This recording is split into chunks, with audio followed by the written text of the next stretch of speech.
Okay, welcome to Zen and the Art of MacAdmin Mental Maintenance. No motorcycle discussion in this conversation, for those who know this, the reference to the title. I will start out. First of all, this is not a technical presentation. This is a presentation about career development, personality, life, happiness, and things and how these things affect you, how your career affects them, and so on. I will go ahead and say initially that this review, anything expressed in here is not the opinions of my employer. So we're going to start talking about workplace issues. And what are the kind of issues that you might have when you start your career as a MacAdmin or in IT?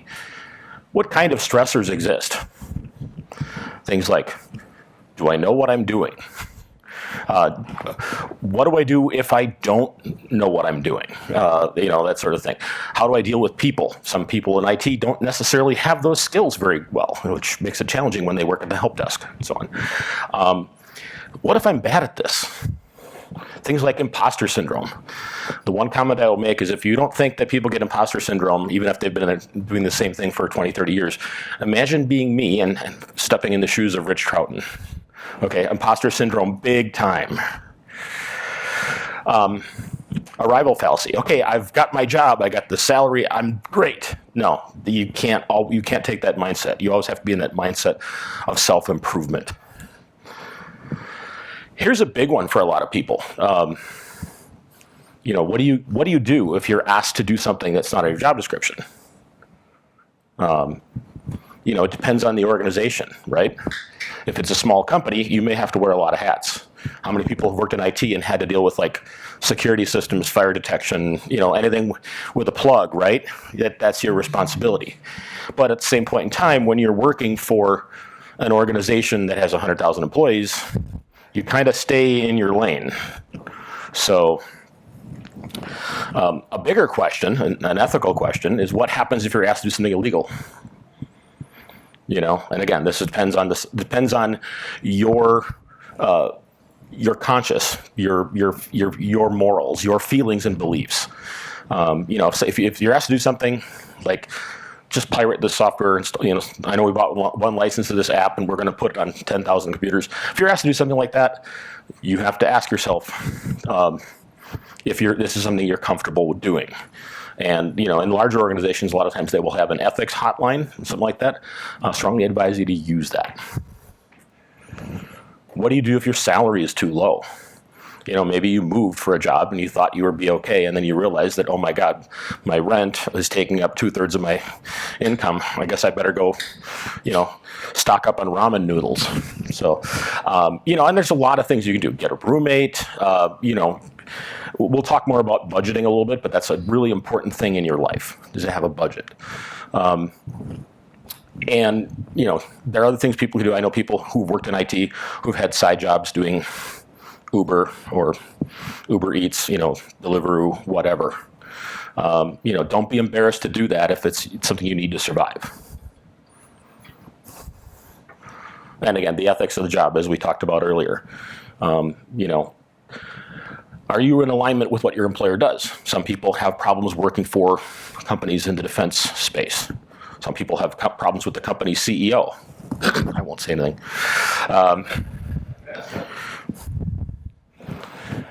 And then not everyone is good at their job. And if you're in a role and it doesn't suit you and you realize it doesn't suit you, then you need to either determine, am I going to work on developing the skills I need to be good at this, or do I need to pivot and do something else? Can I do that pivot at my current employer? Do I need to look for a new job, which is really tough right now? It's one of the hardest hardest job markets that I've seen in my long career. So we try not to let outside work issues affect us, but they do. One maxim that I think every religion dictates this, not everyone listens to it, is when somebody comes to you upset about something, try to be kind. Don't fight fire with fire. Try to react positively and help them out, because you never know what somebody else may have going on in their life.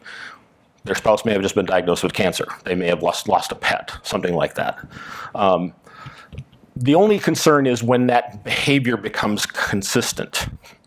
That's when it becomes an HR managerial issue. If you have somebody at work who's constantly like verbally abusing you, you don't have to deal with it. Deal with it one day. If it becomes a pattern, recurring pattern, then you need to address it in a different way. One of the big stressors in life is moving. Boy, do I know this. I went from December, leaving my job of 5 years, and relocating to, I had to pack up my house and relocate from Southern California to Arizona temporarily, and then buy a house and move again. I think I actually did it right with the first part, but when I moved into the house, I lost stuff. I can't find my car titles to register my vehicles. So, things like that. So moving is one of those big stressors. Changing jobs is getting stressors. Financial issues. We all face them at various times in our life. I'm not going to lie. I lived paycheck to paycheck for about a decade. Went through kind of a really rough time in the 2010s. Death of a parent or a sibling.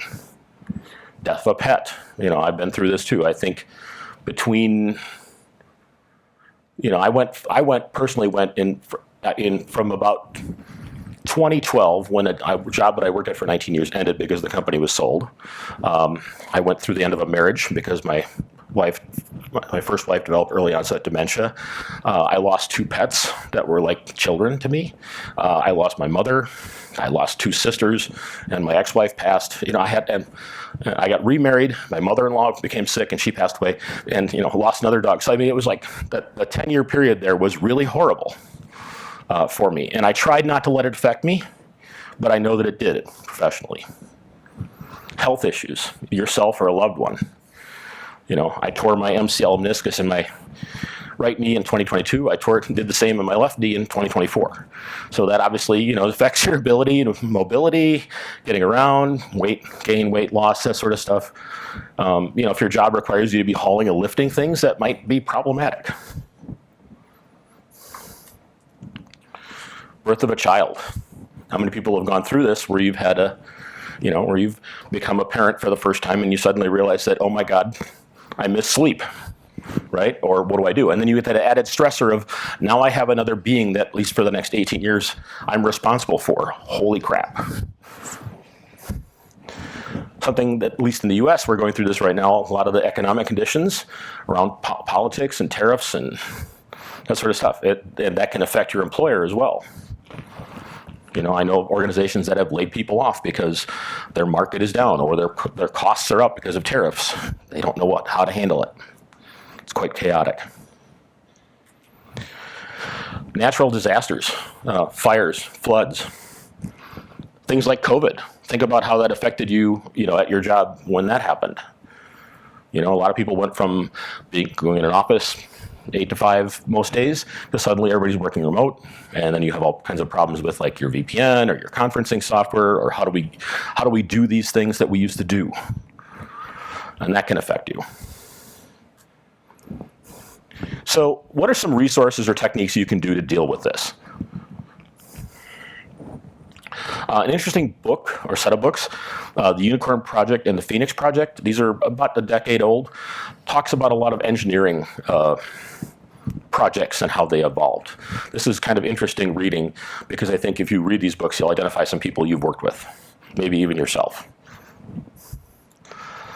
A big one is habits. You have to get yourself into a habit. If you kind of take the everyday just as it comes, you will find that you are not as productive or efficient or happy. You got to get yourself into a habit. You got to get into a routine. What works for you? I know, for example, I had routines when I was living in Southern California that worked for me, but then when I moved twice, I had to change those routines because all the circumstances of my life had changed. So there was some kind of chaos there personally trying to get that sorted while I was trying to figure out what worked best for me in my new role. There's a book called Atomic Habits by James Clear, which covers how to create the atomic habits, how to do small things. And I'll give you an example of something that works for me. Working for an international company, I have kind of the inverse problem of most of you in Australia, in that My coworkers, a lot of them are European, so their day has started 7 hours before I begin. So I'm getting online at 5 a.m. There's that initial rush to like get it, wake up your computer, check Teams, check email, check, whatever, and see what's burning, what's on fire, what do I have to address. I will sit there, and this routine works for me. It doesn't necessarily have to work for you, but my goal when I get up that day is before I look at any of that stuff, I will write down, these are the 3 things that I need to get done today. Then I will go review what has happened overnight, and I may make adjustments to that based on what's happening. Oh, we've got a certificate outage here, or we have to address this, or we need to push this new version of software to fix this other issue. But I find that taking those 5 minutes before I let the chaos of my day kind of dictate what's going to happen, to just sit there and plan. I'm going to do these 3 things. Do not disturb focus mode. Use this. Use this when you are working on project work. This will let you blur the distractions of the Teams or Slack notifications, the email dings, etc. I love the feature if you're using the same Apple account, you can turn Do Not Disturb on your phone and it turns on your Mac, or vice versa. That's fantastic. There's a number of different tools out there you can use. Flow CV is one. If you're not familiar with the concept of Pomodoro technique, I probably should have made a slide for this. This is the idea. When you're working on project work, you really want to be able to focus on that one thing. So you set up a timer. The default recommended value is 25 minutes or so. So you set a timer, and there's like pomofocus.io is one website. There's apps like Notion that can work for this, and so on. What you want to do is you want to say, okay, I'm going to try to write this script that does X. So you put your Do Not Disturb on, you set your timer, and you focus on that for 25 minutes. You don't pivot out and look at your email or Teams or anything that might be an interruption that's not related to the task. It may take you a while to get into this, so the idea is if you have difficulty focusing for that entire 25-minute block, some people do have, the ADHD type thing, or they may just have other things going on that are distracting their mind, or they may just be burned out, which we'll talk about more in a bit. You're going to want to go ahead and maybe shorten that timer, or conversely, if you're working on a large project, you may want to extend it, but don't make it longer than like about 40 minutes, because you do want to get up, get your stand hour and your watch, go to the bathroom, get something to drink, whatever. Take a little mental break so you can come back and then focus on the task. I will say that when I started doing this at my current role, I had a difficult time focusing for the whole time, and I thought, what is wrong with me? Did my last job rewire my brain? And I remember having a discussion with someone at Penn State MacAdmin's conference. They're like, "Oh no, that's burnout. You're still feeling burnout." And I was skeptical at first, but they were right. And I've kind of seemingly finally gotten over it after about 7 or 8 months. There's the Freeform app on iOS and macOS, which can be used to do things. There's also the journaling app, which is now coming, of course, to macOS 26.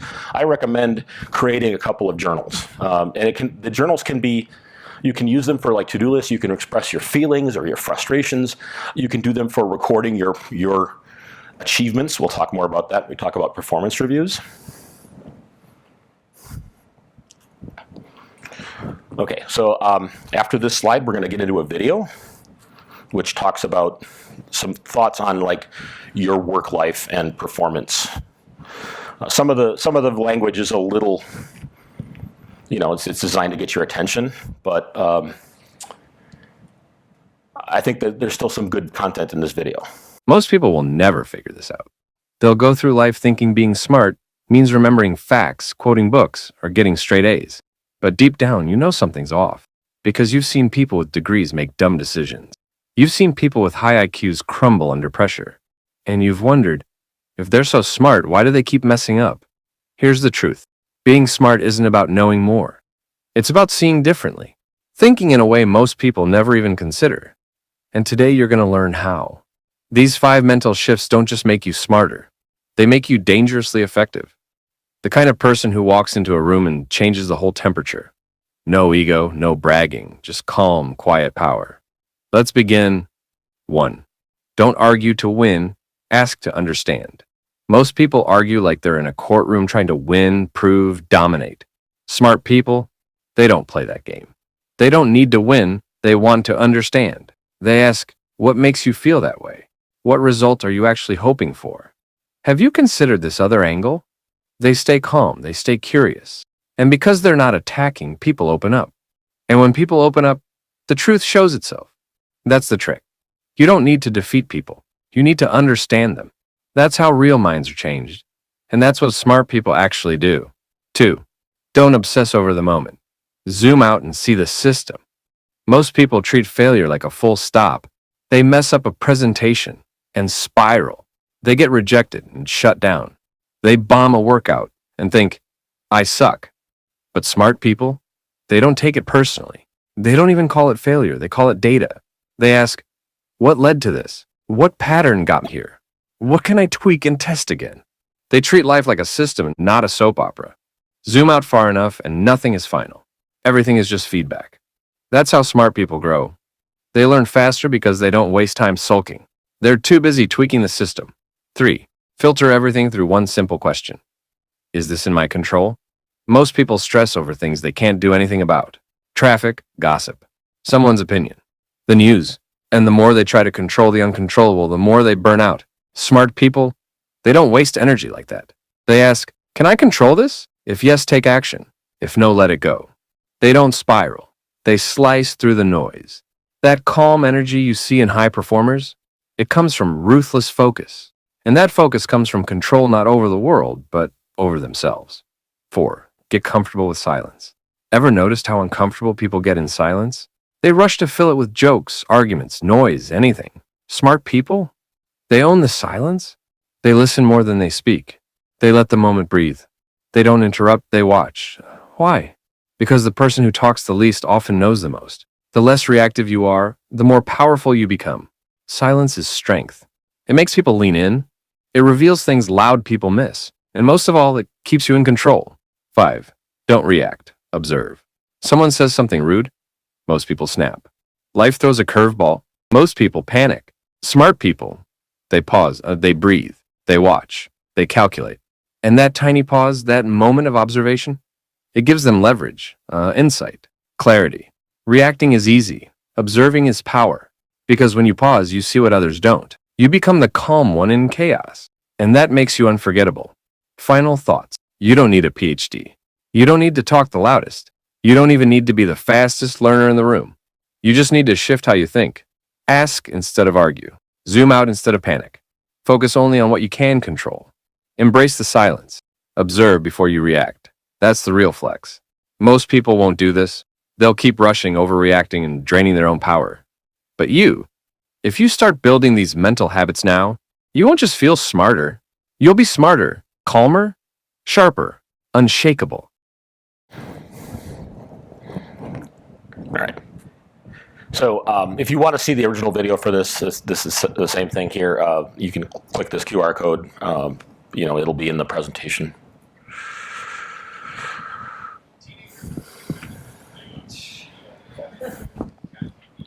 Yeah.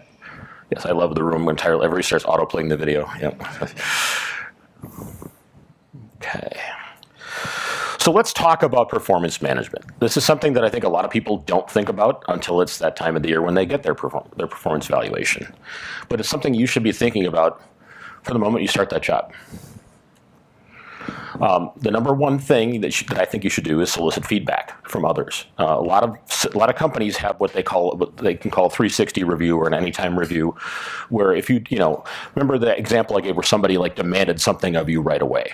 And you dropped what you were doing and did it for them because it wasn't a recurring issue for them. If you did something that helped them out, ask for that feedback, because what you want to do is you want to build a list of things. These are the people I helped. You should also be using a journal to keep track of your wins and successes. Hey, we had to redo these 13,000 certificates on these devices. We were given a 2-week deadline, and we got 12,000 of them done by that time. We dropped everything, figured out a way to handle this, boom, problem solved. It looked like it was going to be a huge ticket creating event, and it was a nothing burger. Okay. And again, that's this point here, the self-evaluation. Remember journaling. Once going back to the video, if you're on a project and it goes wrong, reflect on it. Journal about it. Well, the problem I think we had here is we didn't understand it deep enough, or we had different expectations. So, and then kind of next time you take a project on, try to learn from that event and say, what could I, we didn't handle this project so well, what could we do better on this one?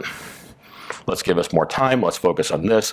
Let's have a breakout session to work on the technical details, whatever is required. Make sure you understand the metrics that your employer will be using to evaluate you. I'll relay a personal experience at a role.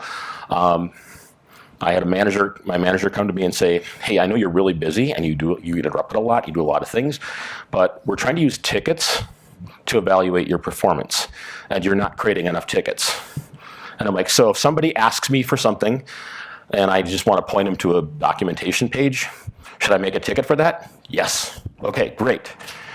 So then, I started getting in the habit of that. I really hated to do that. But at the same point in time, I realized I needed to kind of justify my existence and my performance. So I would go ahead and do that. Then my manager went on a sabbatical, came back 3 months later, and on our first one-on-one. Okay, so before you left, you told me I need to make more tickets. So I made more tickets. How am I doing? He's like, I just took a look at the numbers. You have as many tickets, if not more, than anybody else on the team. You're doing great.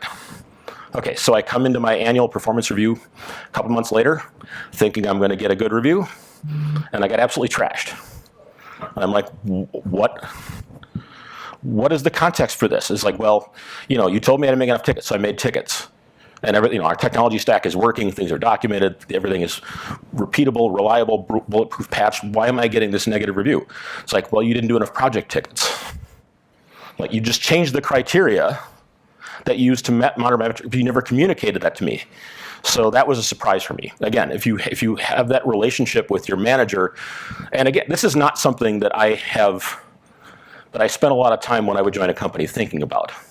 But what I've learned from this lesson is that it's something that needs to be an ongoing discussion, almost from the moment you start at that role. How will my performance be measured? What steps can I do to make sure that our annual performance review process is, the goals that you've set for me are understandable and achievable, and that we're in alignment, so there aren't any surprises. I hate to say it, but employment is transactional. They can and will get rid of you for any reason at any time. So keep that in mind. So you should always be thinking of ways to continue to document your performance and justify your continued existence in the role. If you're part of a team, something I think that's really helpful is to build that responsibilities matrix where you go through like, okay, my team is responsible for endpoints. So we've got like Mac OS, iOS, iPadOS, we've got Office 365 apps, we have device compliance. So then you just go through your team and identify who's the primary, secondary, tertiary, if you have more than 2 people on the team, for these roles. Because that will help you too when you're absolutely getting spun in a direction where you have too many projects going on. You can go back to your boss and say, hey, I can't, I know I have to do X, Y, and Z, but could we maybe have Joe do Z because he's the secondary on this, and that would give him an opportunity to learn. All right, on work-life happiness. Remember, we work to live, not live to work. Sometimes, I've been guilty as well. It feels like that's been flipped. I have another video that I want to talk to you about burnout. And burnout is one of those things, it's kind of like cloud. It's kind of a generic term, it means different things to different people, but we'll talk more about that after this video. Burnout isn't just exhaustion. It's that feeling where your brain is screaming, enough! But life keeps asking for more. I hit that wall hard, emails piling up, deadlines I couldn't keep, days that felt like one long gray blur. It wasn't just tiredness. It was like my soul was on strike. And if you're feeling that way too, you're not alone. Burnout is skyrocketing. And it's not just about work. It's about life feeling like it's closing in on you. But before I hit total meltdown mode, I started doing these 6 small things. They didn't just help me recover, they gave me back my energy, my focus, and honestly, my sanity. Stick around, because the 5th habit is the one that most people miss, and it's the reason so many of us stay stuck in burnout mode for way too long. Let's get into it. Habit 1. Establishing clear boundaries. I used to think boundaries were selfish. Like, if someone asked for my time, my energy, my attention, I had to give it. Otherwise, I'd feel guilty or rude. But here's the truth. Boundaries aren't selfish. They're survival. Here's what I started doing. Time blocks. I set clear work hours and stick to them. No emails after 7 p.m., no work on Sundays, period. Physical spaces. I designated one corner of my room as the work zone. Once I leave that space, work is over. Digital boundaries, notifications, office social media, timed. Because constant access means constant stress. And the biggest game changer? Learning to say no without guilt. Because every time you say yes to something you don't want to do, you're saying no to yourself. Habit 2, regular mental recharge practices. You ever get to the end of a rest day and still feel completely drained? That was me. Because scrolling Instagram and binge watching shows isn't real rest. So here's what I started doing instead. Micro breaks. Throughout the day, every hour, I take 5 minutes to reset.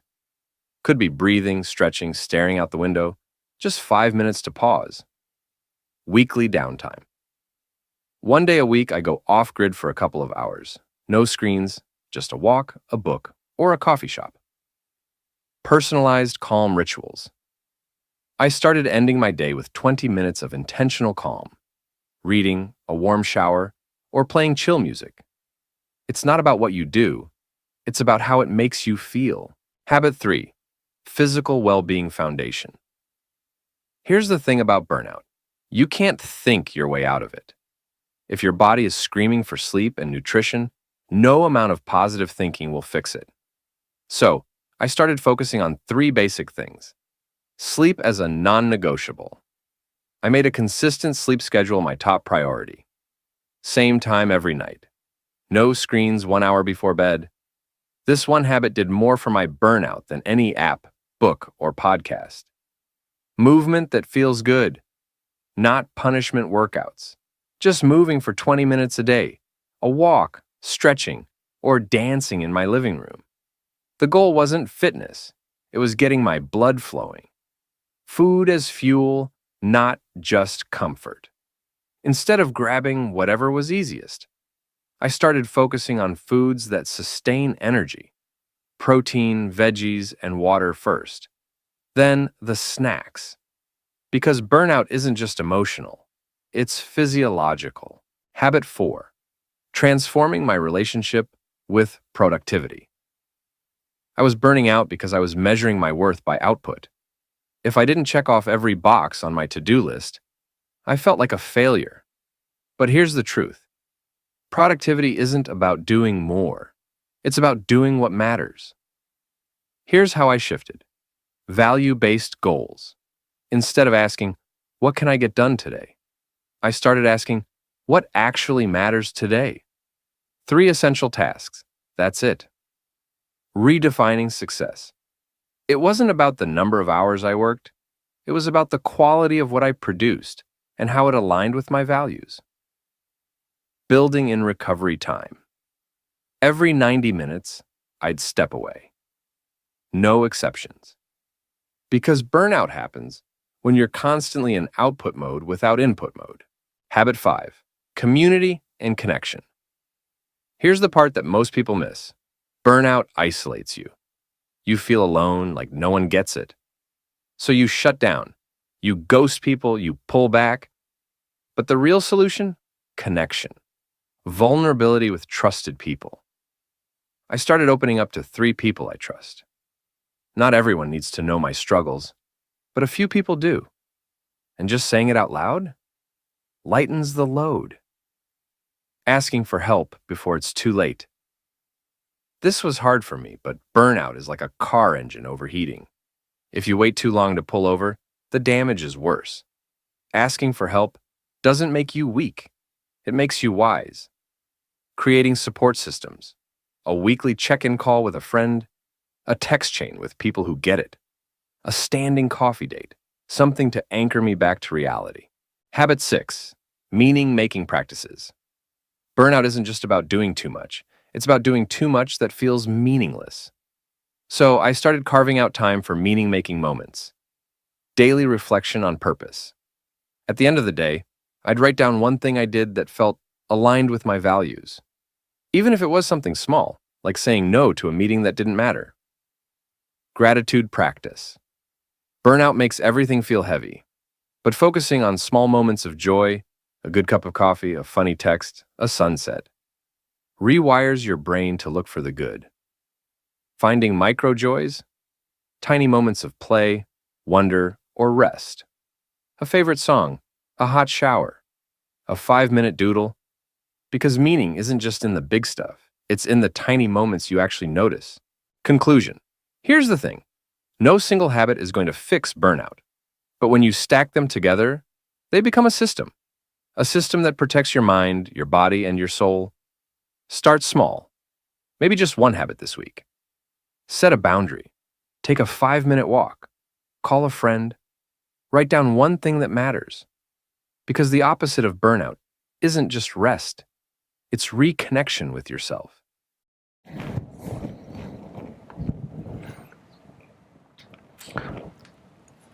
And again, QR code for those who want to see this, where the source of this video.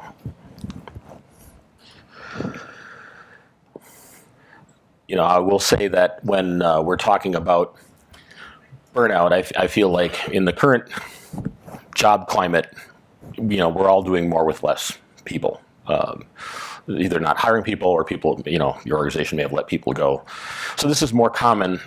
This has become more common in the last few years. We kind of went the opposite way when COVID began, and then we've pivoted to this approach. So how do we deal with this? The number one thing is take your vacation. I came here to Australia 2 weeks ago. I had 9 days of fun running around with friends and seeing the countryside for the first time.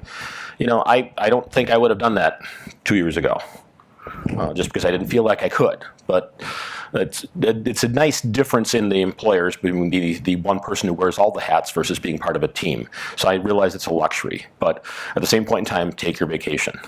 I think when I left my previous role, they had to pay me out 5 or 6 weeks of vacation that I'd accumulated over the previous, 5 years that I didn't take. Find something outside of work that brings you joy. This doesn't necessarily have to be an expensive hobby, like I'm going to go scuba diving or whatever, or owning cars. But find something you do and carve that time out of your schedule to do that function. And it doesn't necessarily even have to be something major.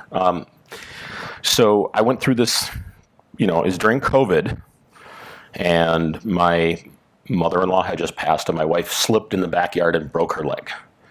And so she was basically, for 3 months, she had to have surgery. So I had to work from home, and I was going absolutely crazy. And what I discovered was that, that if I would get up, every hour or so, and I'd go outside and I just pull weeds in the front yard, that there was something about that. I'm not a plant person. I've never met a plant I couldn't kill. I don't have plants. I don't have flowers. I pay people to take care of stuff at my house now. But when I was living there, I just found the simple act of going out and, pulling weeds for an hour or trimming the hedges, it's not a euphemism, would give me something some different feeling that I'd accomplished something. And when I would get back to work, I would be more focused. Another thing that works for me, and it might work for you, is exercise.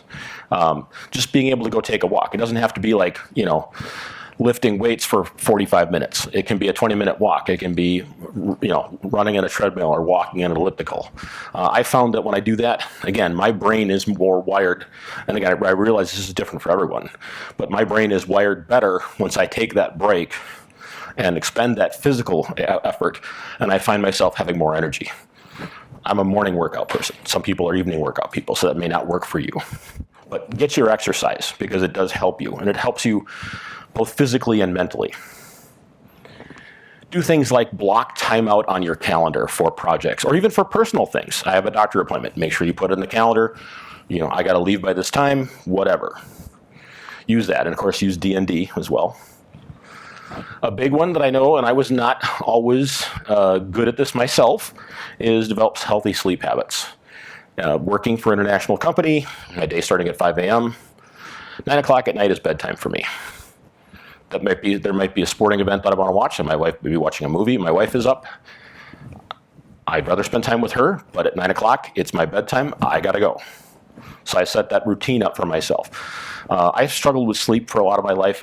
Not falling asleep is not a problem, but those 3, 4, 5 a.m. wake-ups, that's a chronic problem. I think it was about 2 this morning I woke up here. Nothing to do with jet lag, just the way I'm wired. I've figured out ways that I can, mental exercises I can do to kind of ease my mind and get myself to drift back to sleep. This is something I also struggle with, learning to say no. I am, by my nature, a people pleaser. I will go out of my way if somebody asks me for help, I will go out of my way to help them. Sometimes that can be self-destructive, because if you need to deliver something, I get this presentation done and the security architect done by 1 o'clock, and at 12:30 somebody asks me to do something that's going to take 15 minutes. If I help them, I've now failed another project. So you have to look at the context. And what I've also found too is that people are generally reasonable if you negotiate with them. Hey, I know you need this, but I have this other thing I've got to get done. Can I get this, can I get this to you tomorrow or next week? A couple times this week, for example, this works the other way too. I've had to request people, hey, can you do something for me? I need this sysdiagnose, or I need to copy this log file. But I'm not going to look at it until Monday, so if you can do it sometime between now and then, that's great. Of course, sometimes people will then use that as an excuse not to do it at all. But you have to sort of, come up with that negotiation. Now, again, if somebody needs something and they're about to hop on a plane, you might have to drop what you're doing to help them out if it's absolutely important. But also make your manager aware of that too. And another big one, a lot of people are afraid to ask for help. Certainly have that dialogue with your manager, with your coworkers, and that asking for help may also be therapy. The chances are your organization has some kind of mental health program.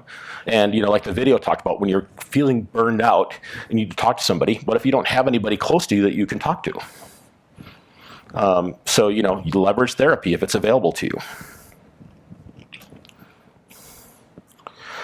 I don't have a really good website for this, but there's something called the Wheel of Happiness, and this would be an exercise I recommend everybody, Google for the Wheel of Happiness.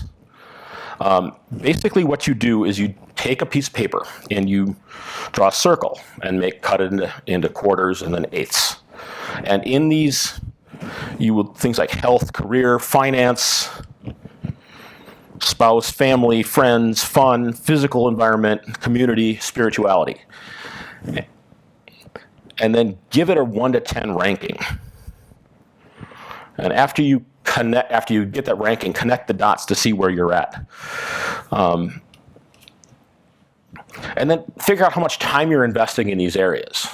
So if there's areas where you're less happy, like you don't have, your friend's wheel is much smaller, you'll want to, I need to spend more time doing things with friends. It'll be obvious to you the things you need to do to increase your happiness in those areas. Something else I don't have a slide for, but there's also the concept of ikigai. I know we talked about this in the MacAdmin's podcast that I did earlier this year. It was kind of the genesis of the idea of this presentation, is talking about changing jobs and burnout and things like that. The ikigai is basically when you find yourself in that situation where you are doing something professionally that you're good at, that makes a positive contribution you're happy with, and you also have that same happiness and positivity in your personal life. You reach that moment of zen or flow. And I've been fortunate to have experienced that a couple of times in my life. It's something that I strive for personally. So I think it's really important, particularly in times like these, that everyone have some kind of disaster recovery plan for your career. You know, people lose their job for reasons valid and not valid.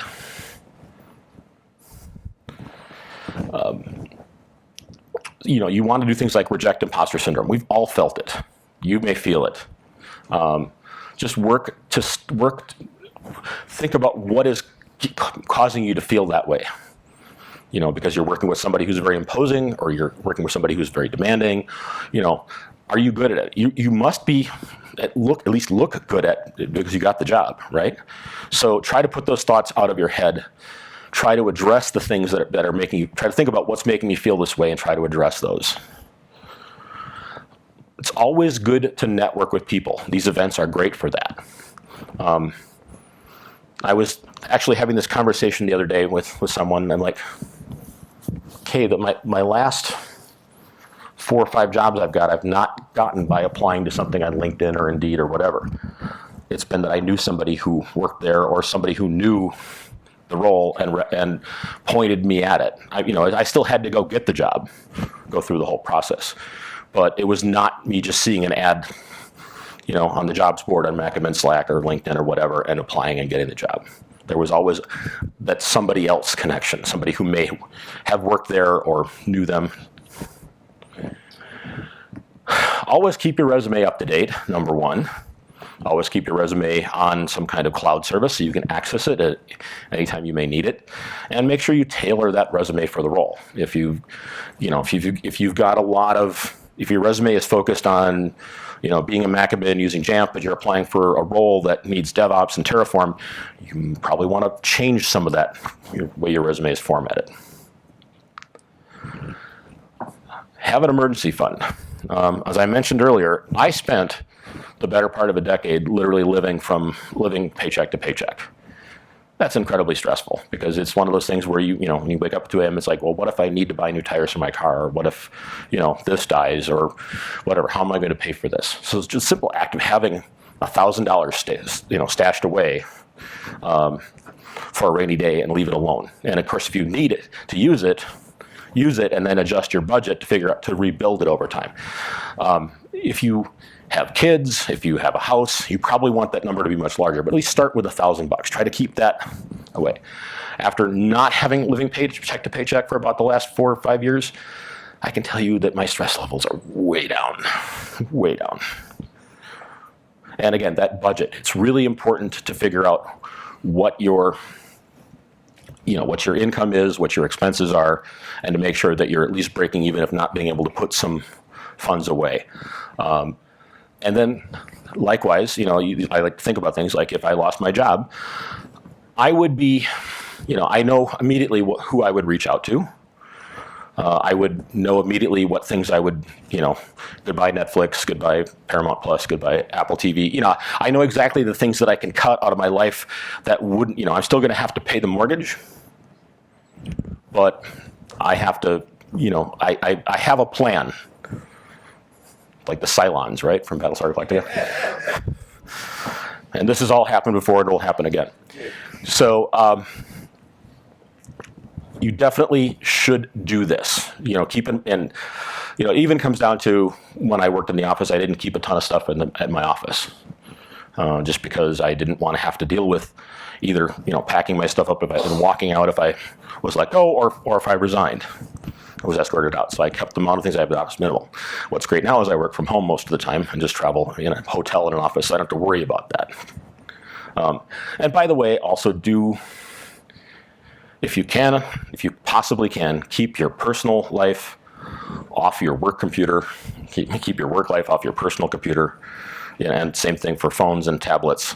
Don't go to job hunting websites. Don't have your resume on your work computer, because sometimes DLP software will flag things like that. And I'm sure we've all as techs have seen that, where people have had stuff, oh look, TurboTax, or tax returns or whatever.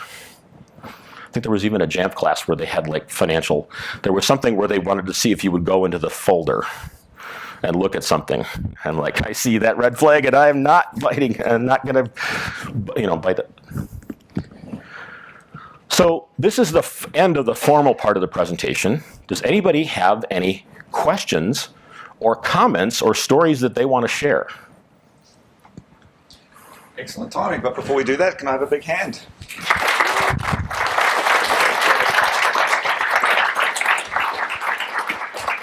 I mean, these are issues that we all face, but nobody ever likes to think about them or talk about them. And you heard it there, you were actually invited to do something that is not a question, which is sometimes frowned upon, but you have been invited. So yeah, share your stories.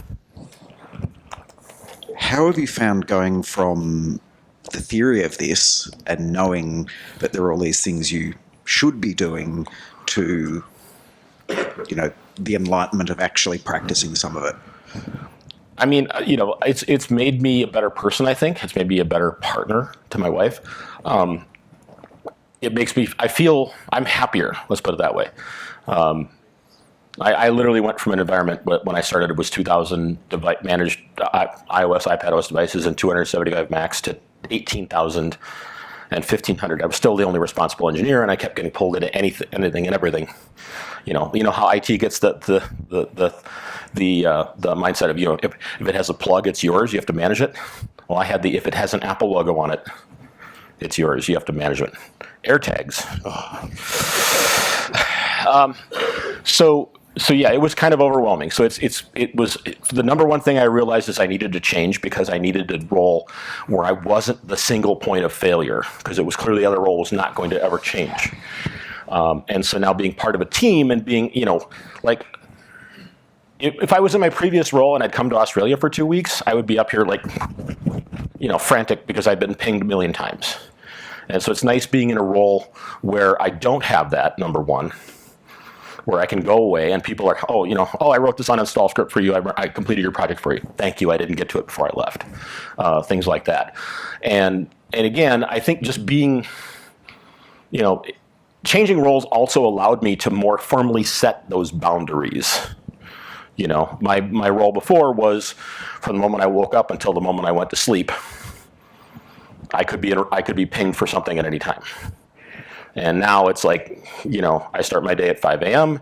and when it gets to 2, 3 in the afternoon, I wrap up what I'm doing, walk away, and I have that mental break. And I don't have to focus on that. And it's so much better, and being able to do things and focus on things outside of work. So that's, and having learned from my mistakes, sometimes changing jobs allows you to sort of start over with that. Because, one lesson I also learned in my previous role was I made a negative impression on a particular manager because he always saw me on my phone. And he thought I was screwing around. But the problem was I was actually on MacAdmin Slack doing work-related things, but it was blocked in the corporate network. I explained it to him. That manager maintained a negative impression of me. And then he got promoted to a director. So why do you think I got bad reviews? The person never changed their perspective. So that's another focus for me when I change roles, is to make sure to make that good, positive first impression. All right, another big hand, please.